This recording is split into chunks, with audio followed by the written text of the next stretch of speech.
বাংলাদেশে এই মুহূর্তে যা ঘটছে সেটা কন্ট্রোল করছে অন্য কোনো দেশ। তাদের অঙ্গুলি হেলনেই এইসব হচ্ছে।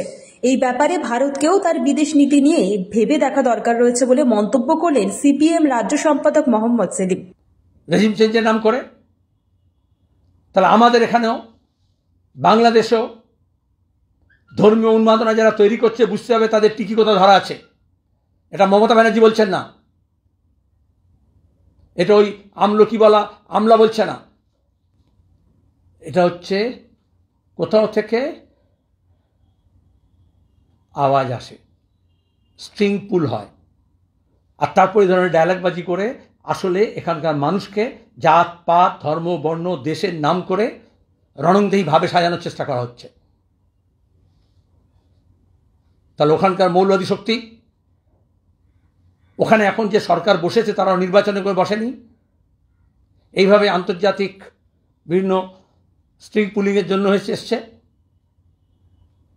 আমাদের কাছে একজন বাঙালি হিসেবে, পশ্চিমবঙ্গবাসী হিসেবে এটা বুঝতে হবে বঙ্গোপসাগর, চট্টগ্রাম, ভারত উপমহাদেশ, ভারত মহাসাগর, তাকে সাম্রাজ্যবাদীদের লীলাক্ষেত্র তৈরি করার জন্য এই ধরনের হিন্দু এবং মুসলমানের নাম করে, জাতপাতের নাম করে, ধর্মবর্ণের নাম করে, ভাষার নাম করে, দেশের নাম করে একদিকে প্রেম সাচ্ছে, আর প্রেমটা হচ্ছে কোথাও ওয়াশিংটনের সঙ্গে, কোথাও সৌদির সঙ্গে। এটা যদি আমরা না বুঝি, তাহলে জিও পলিটিক্যাল সিচুয়েশন যদি না বুঝি,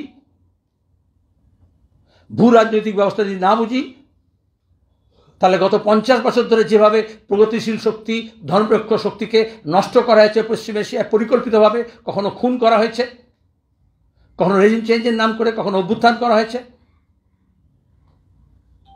আজকে যারা বাংলাদেশে যা চিন্তিত, কটা কথা বলেছিল যখন নাজিবুল্লাহকে আফগানিস্তানে মুজাহিদিনরা ধরে ইউএন এম্বাসি থেকে বার করে নিয়ে এসে ফাঁসি দিয়েছিল এই ভারতীয় উপমহাদেশে।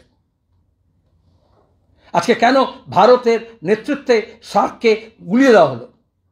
কেন সার্ক নেই? কেন অ্যাসেম্বলি বাংলাদেশ নিয়ে আলোচনা করতে হচ্ছে?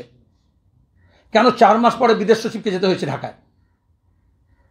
কেন বিদেশ মন্ত্রীকে মালদ্বীপে যেতে হলো কয়েক বছর পর, যখন গোটা ভারত বিদ্বেষী ব্যাপার শুরু হয়ে গেল মালদ্বীপে?